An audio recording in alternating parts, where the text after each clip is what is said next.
प्यारे भक्तों, वीडियो को लाइक, चैनल को सब्सक्राइब करना ना भूले। जीवन को सही राह दिखाए कठिन पथ। ध्यायतो विषयान पुंसास संगस तेषुपजायते। यदि तुम विषय चिंतन न करो तो किसी विषय में सुख नहीं है। तुम्हारा जब एकांत में चिंतन बनता है तब वो तुम्हें चिंतन के कारण सुखानुभूति होती है, ना कि उस विषय में सुख है। जैसे एक कुत्ता सूखी हड्डी लेकर एकांत में भागता है कि मेरे सुख को कोई छीन न ले, और जब चबाता है तो उसी की गलफरों से रक्त स्राव होकर हड्डी में दिखाई देता है। उसको लगता है इसमें रस है, इसमें पावर है, कुछ नहीं। ऐसे ही अज्ञानी पुरुष के द्वारा समस्त भोगों के भोगने का जो चिंतन है, वही चिंतन उसे सुखानुभूति कराता है, न कि भोगों में। नहीं तो भगवान की आज्ञा मानो, अनन्यस चिंतयन्तो माम, केवल भगवत चिंतन हो, फिर हमको परिणाम बताओ कौन सा भोग तुम्हें सुख प्रदान करता है। घृणा हो जाएगी। ये भगवत प्राप्त महात्मा कह रहे हैं, इनके वचनों को मानना चाहिए, अनुभव में नहीं उतरना चाहिए। ऐसा दलदल है भोगों का कि आज तक कोई अनुभव करके नहीं निकला है। जब निकला है तो रो के असंतुष्ट होकर के ही छोड़ा है। कभी कोई ऐसे भोग नहीं छोड़ पाया कि बहुत भोगा, हमें तृप्ति हो गई, अब मैं जा रहा हूं भगवान की शरण में। ऐसा कभी नहीं हुआ, एक भी नहीं हुआ। चाहे जितना बड़ा सम्राट हो, चाहे जितना भोग बाहुल्यता हो, रोया, पश्चाताप किया और असंतुष्ट होकर, अतृप्त होकर त्यागा। वही बात आज है आपके हृदय में कि आप अतृप्त हैं, भोगों से असंतुष्ट हैं, तो अनुभव के लिए मत जाइए। गुरुजनों की, महापुरुषों की बात मान लीजिए और उसका चिंतन छोड़ दीजिए। बस खास बात है, तुम्हारे को अगर कोई परेशान करता है तो तुम्हारा चिंतन परेशान करता है। अंदर से ठीक बैठकर देख लीजिए। बड़े भाग्यशाली उपासक है जिन्होंने अपने चिंतन को बचाने की चेष्टा की। कोई भी क्रिया तब होती है जब चिंतन होता है। ये बहुत सिद्धांत है, भगवान के वचन है। ध्यायतो विषयान पुंसास संगस तेषुपजायते। जब हम किसी विषय का ध्यान करते हैं, चिंतन करते हैं, मनन करते हैं, तो हमारे अंदर उसके भोगने की इच्छा प्रकट होती है। चाहे वो कोई खान पान की वस्तु हो, पहनने ओढ़ने की वस्तु, ये सब भोग के अंतर्गत आते हैं। सर्वेंद्रियार्थाः, समस्त इंद्रियों के अर्थ भोग अलग अलग है। श्रवणेन्द्री, घ्राणेन्द्री, नेत्रेन्द्री, त्वगेन्द्री, वाकेन्द्री, हस्तेन्द्री, पादेन्द्री, जनेन्द्री, गुदाएन्द्री, ये सब इंद्रियां हैं। 5 कर्मेंद्रियां हैं और 5 ज्ञानेन्द्रियां हैं। इनका मुखिया मन, ये 11 इनका काम ही है जगत के भोगों में चिंतन लगाना। बहुत सूक्ष्म विषय प्रार्थना है, ये संतों के अनुभूत विषय है।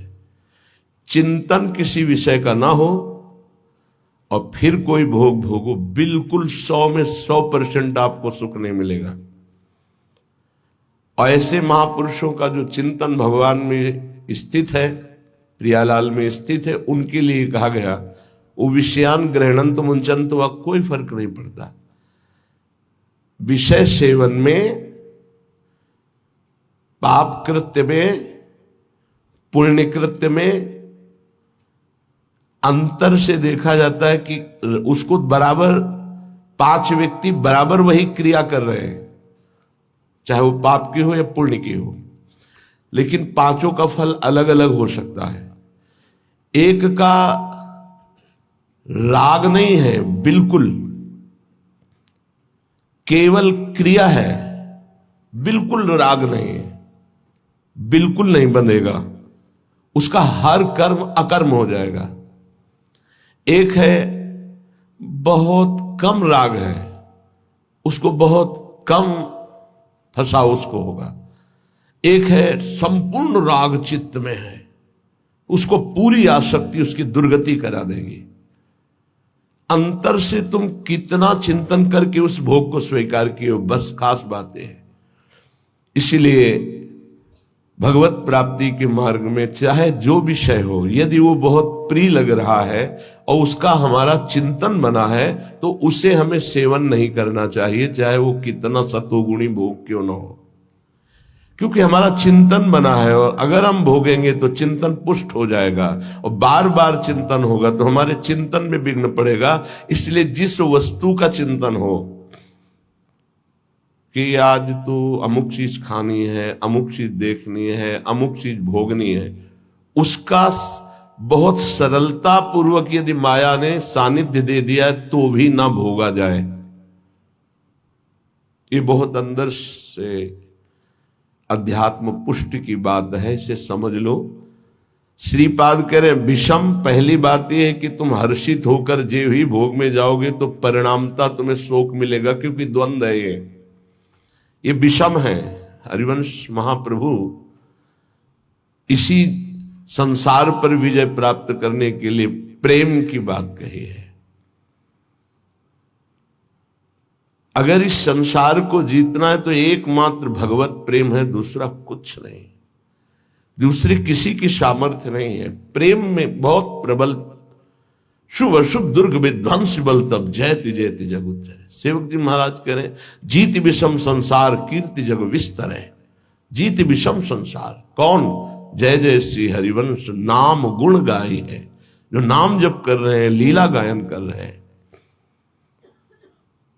विषम निरय वदभात सर्वेन्द्रियार्थाः, इंद्रियों के जितने भी भोग हैं ये सब नरक प्रदान करने वाले हैं, इनमें किंचन मात्र सुख नहीं है। श्री कृष्णचंद्र जी ने गीता जी में कहा दुख योनयः, अर्थात केवल ये दुख प्रकट करते हैं। पक्की बात है, सच्ची बात है। अज्ञान के कारण आपको ऐसा लगता है कि इंद्रियों के भोग भोग कर मैं सुखी हो रहा हूं, लेकिन सत्य विषय यह है कि जब उनको भोगो तो अंदर से आता है कि जो मैं चिंतन में सुख प्राप्त कर रहा था वो तो है ही नहीं। बड़े बड़े भोगियों को घृणा होने लगती है, पर वो घृणा दूसरी तरह की होती है, वैराग्य नहीं होता। उस शरीर से नहीं, दूसरे शरीर में, उस शरीर से नहीं, तीसरे शरीर में, ऐसे वो भटकता है। और जो विवेकी होता है वो संपूर्ण भोगों से नरकवत अपना पिंड छुड़ा लेता है। इन भोगों के भोगने में तुम्हारा चिंतन प्रधान है और कुछ नहीं। सर्वेंद्रियार्था, समस्त इंद्रियों के अर्थ, उनके भोगने का चिंतन और भोग क्रिया ये नरक प्रदान करती है, नरक स्पष्ट। सर्वे भोगा भवंति प्रबल गरल, क्योंकि जितने भी भोग हैं ये प्रबल विष है। प्रबल विष, प्रबल विष का मतलब होता है तत्काल असर करने वाला। एक मीठा विष होता है, महीनों में असर करता है, लेकिन भोग तत्काल पागल बना देने वाला है। चिंतन हुआ, सानिध्य भोग का हुआ, पागल बन गया, क्या करना चाहिए क्या नहीं करना चाहिए सब भूल गया। देखो कितना असर चढ़ा उसका, कि उसका चिंतन, उसकी क्रिया सब भागवतिक मिट गई और उस समय वो कामांध हो गया, उस समय वो वासना में हो गया, सारा चिंतन खत्म, सारी की सारी वृत्ति। ये जहर है, इसे कह रहे सर्वे भोगा भवंति प्रबल गरल। ये प्रबल विष है जो तत्काल चढ़ता है, देखने से चढ़ता है, छूने से चढ़ता है, चिंतन से चढ़ता है, फिर भोगने से क्या होता होगा। ये ऐसा प्रबल गरल है, विष है कि एक विष तो खाने से ही केवल एक शरीर में चढ़ेगा, एक जन्म नष्ट करेगा। लेकिन ये भोग कह रहे सर्वे भोगा भवंती प्रबल गरला, ये इतना बड़ा विष है कि देखने से चढ़ जाता है, सुनने से चढ़ जाता है, चिंतन से चढ़ जाता है, फिर भोगने से क्या दुर्गति होगी। इसलिए कहा निरवय वदभाति सर्वेन्द्रियार्था, जो इंद्रियों के भोगों का चिंतन करके उनको भोग कर सुखानुभूति करते उनको नरक की प्राप्ति होती।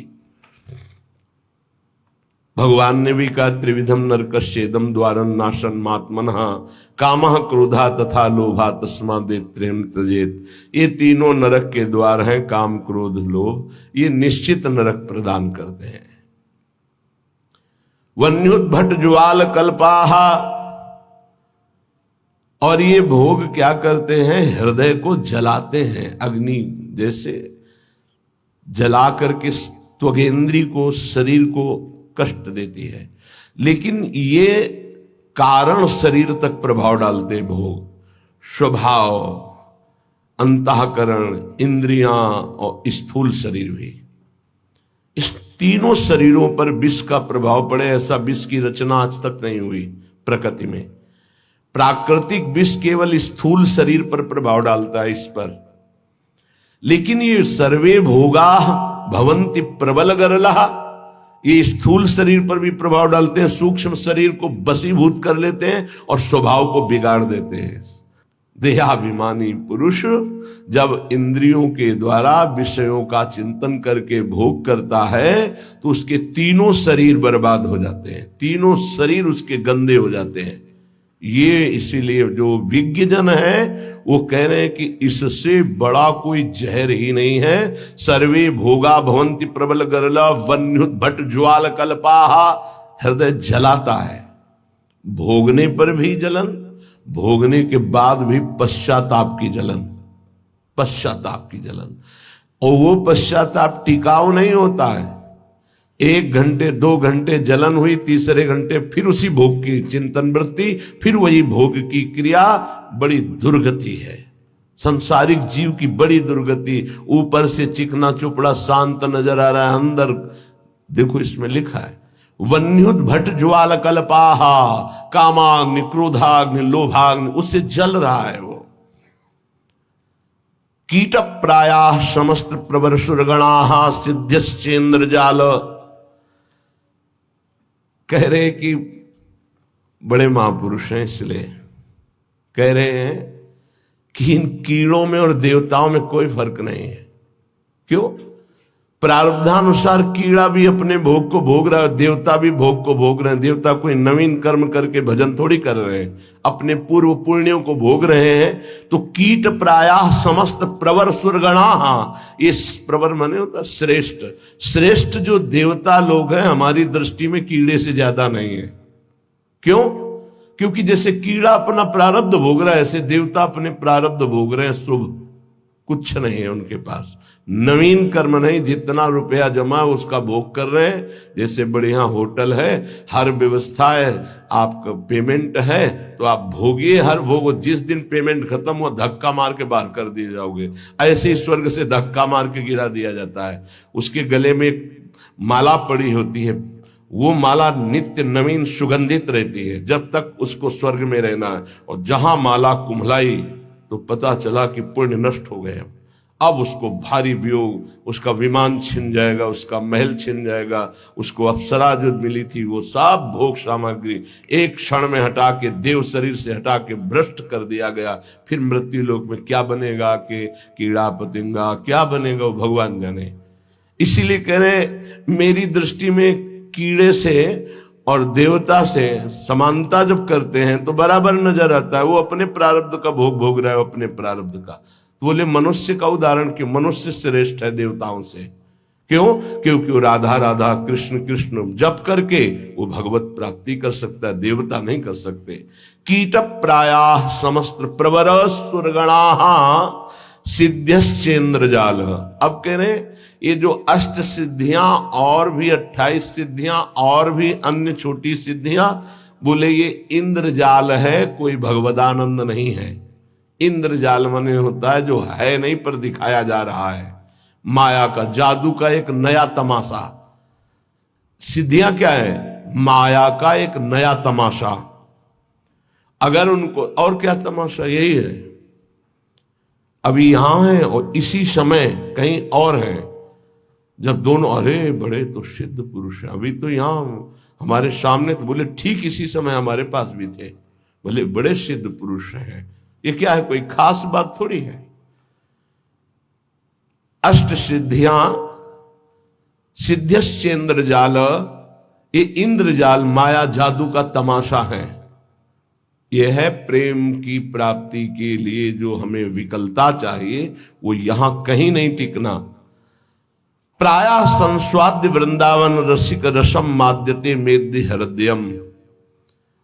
जिनको वृंदावन प्रेम रस की प्राप्ति की चाह है, वो इतने में किसी में भी न टिके, किसी को भी स्वीकार न करे, नहीं प्रेम रस नहीं मिलेगा। इसीलिए आप देखें हमारे वृंदावन ब्रज धाम या कहीं भी जो भगवत प्रेमी सिद्ध महापुरुष है, आपको कोई जादू तमाशा कोई ऐसी बात नहीं मिलेगी।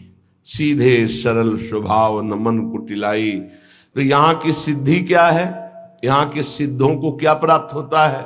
रुदु सुस्वरम राजन कृष्ण दर्शन लालसा। पर रोना यहाँ की सिद्धि है। जिस पर तुम हो रीझते क्या देते यदुवीर, रोना सिसकना तड़पना आहों की जागीर। ये यहाँ के सिद्धों की परिपाटी है। एकांत में बैठे हुए चिल्ला चिल्ला के रो रहे प्रभु से, हा कृष्ण, हा कमल लोचन, हा प्रियाजू, हा स्वामिनी। ये यहाँ की सिद्धि है। तो ये किसको मिलती है? बोले जो मोक्ष को कड़ुआ मान करके, जो समस्त इंद्रियों के भोगों को नरक मान करके, जो समस्त भोगों को महाविष जान करके, क्योंकि ये जलाने वाले हैं, और समस्त देवताओं को भी कीड़े से भी ज्यादा भाव न रखना। कीड़ा अपना प्रारब्ध भोग रहा है, वो अपना प्रारब्ध भोग रहा है। और इंद्रियां ये तो जादू का तमाशा है। गोस्वामी तुलसीदास जी ने भी लिखा है, रिद्धि सिद्धि पेरे बहु भाई, बुद्धि लोभ दिखावे आई, होय बुद्धि जो परम सयानी, तिन तन चितैना नहित जानी। ये हमारा अमंगल कर देंगी, भगवत प्राप्ति नहीं होने देगी। इसलिए भगवत प्रेमी महात्मा कभी किसी सिद्धि को स्वीकार नहीं करता। इसीलिए बहुत सरल होते। अब फिर उनमें कोई चमत्कार नहीं दिखाई देता। क्या चमत्कार? बाहरी, क्योंकि वो इंद्रजाल स्वीकार नहीं किए। उनका चमत्कार होता उनके समीप एक बार जो आ गया और उन पर भाव कर लिया, तो उसका जीवन परिवर्तित हो गया। वो भक्त बन गया, भगवान का नाम जापक बन गया, अच्छे आचरण वाला बन गया, मनुष्य जीवन का उसको लाभ मिल गया। ये चमत्कार होता है। तो श्रीपाद कह रहे हैं, श्री वृंदावन का जो महारसास्वादन मतवाला कर देने वाला, मोक्ष सुख को भी थुत्कीकृत करने वाला प्रेम है, उसकी प्राप्ति के लिए यदि आप चल रहे हो तो स्त्री मात्रे मात्र बुद्धि। बहुत ध्यान से सुनिए। गृहस्थ हैं तो जिनके साथ पाणी ग्रहण संस्कार किया है, उनके अलावा आपका किसी के प्रति भी काम भाव वाली वृत्ति का संबंध नहीं होना चाहिए। नहीं, बड़ी दुर्गति होती है। चाहे वो स्त्री शरीर हो चाहे पुरुष शरीर हो, यदि अपनी मर्यादा से अलग, ये देखो धर्म शास्त्र हैं, इनका एक कानून है। भारतीय संविधान के अनुसार आपने यदि कानून विरुद्ध आचरण किया और नहीं पकड़े गए तो आप अपने को बहुत प्रवीण मानते हैं कि मैं बच गया, देखो। लेकिन तुम भारतीय संविधान के प्रगट में दंड ना मिलने पर ऐसा न समझ लेना कि दंड मुक्त हो गए। एक है भागवतिक संविधान, जिसमें किसी की गवाही, किसी की साक्षी की या किसी की रिपोर्ट की जरूरत नहीं। तुम्हारा कर्म ही तुम्हें दंड दे देगा, जो तुमने कर्म किया है। इसलिए जो पति वंचक पर पति रति करई, रो रो नरक कल्प सत परई। जो स्त्री अपने पति की वंचना करके दूसरे पुरुषों के साथ सहवास करती है, बहुत समय तक वो रो रो नरक को प्राप्त होती। ऐसे जो पुरुष पाणी ग्रहण करके अपनी पत्नी को धोखा देकर दूसरी स्त्री के साथ सहवास करता है, ऐसी उसकी दुर्गति होती है। और जो भगवत मार्ग में चलने वाले उपासक हैं, चाहे गृहस्थ हो चाहे विरक्त, समस्त संसार की जितनी भी स्त्री शरीरधारी हैं, उन सब के प्रति पूज्य बुद्धि, भगवत बुद्धि, दैवी बुद्धि, मातृ बुद्धि, ऐसा कहा गया है। जिनसे पाणी ग्रहण किया उनकी बात अलग, गृहस्थी में बका सबके प्रति भगवत बुद्धि, सबके प्रति। ऐसे विरक्त भाव में गोस्वामी जी इसी की टीका करते हैं। स्त्री मात्रे मातृ बुद्धि के लिए जननी सम जानहि पर नारी, धन पराये बिसते बिस भारी, जिन्हीं राम तुम प्राण प्यारे, तिनके मन शुभ सदन तुम्हारे। जो आपको प्राणों से भी अधिक प्यार करते हैं, उनका मन आपका निरंतर निवास स्थान है। हे रघुनाथ जी, वाल्मीकि जी कह रहे, जो सदैव माताओं बहनों की तरफ दृष्टि केवल पूज्य बुद्धि से जाती है। ये जननी है, हम इन्हीं से पैदा हुए हैं। इन्हीं माताओं के गर्भ में बड़े बड़े महात्मा, बड़े बड़े राष्ट्र भक्त प्रकट हुए। ये दैवी शक्ति है। इनका जो अपमान करता है, निरादर करता है, नष्ट हो जाता है। बड़े बड़े अपराध रावण ने किए लेकिन नष्ट नहीं हुआ। लेकिन जब दैवी शक्ति का अपमान किया तो भस्म हो गई सोने की लंका, और रहा न को कुल रोवन हारा। बड़ी उद्दंडता करता था दुर्योधन, लेकिन बड़े बड़े महात्माओं की कृपा बनी रही उसके ऊपर। पर जो उसने देवी का अपमान किया, सभा में निर्वस्त्र करने का आदेश, उसी समय सारे सुकृत नष्ट हो गए और हर महात्मा की कृपा हट गई और नष्ट, पूरा कुल का कुल नष्ट हो गया। जिनके घरों में माताओं बहनों को सताया जाता है, कष्ट दिया जाता है, वो कभी स्त्री संपन्न घर नहीं हो सकते। और जो माताएं बहनें धर्म भ्रष्ट आचरण करती हैं, वो कभी सुखी नहीं रह सकती, दुर्गति को प्राप्त होंगी। ये धर्म है। ये हमारा देश धर्म प्रधान देश है। बहुत महिमा इस भारत देश की गाई गई है, क्योंकि इसमें धर्म प्रधान क्षेत्र, अलग अलग भगवान ने क्षेत्र, जैसे स्वर्ग है वो भोग भूमि है, नरक है वो पाप भोग भूमि है, मृत्युलोक है, मृत्युलोक में भारत भूमि भगवत प्राप्ति का परम धर्म स्थल है। जैसे गंगा यमुना सरस्वती का समागम तीर्थराज प्रयाग एक स्थान है अपना, उसका महत्व है। ऐसे पूरे विश्व में भारत का महत्व है। यहां भगवत प्राप्ति रूपी महान धर्म की स्थापना भगवान ने की है। ये वो भूमि है। इस भूमि में वास करने वाले के ऊपर भागवतिक शासन है, धर्म शास्त्र का। आप यहां परस्पर व्यभिचार नहीं कर सकते।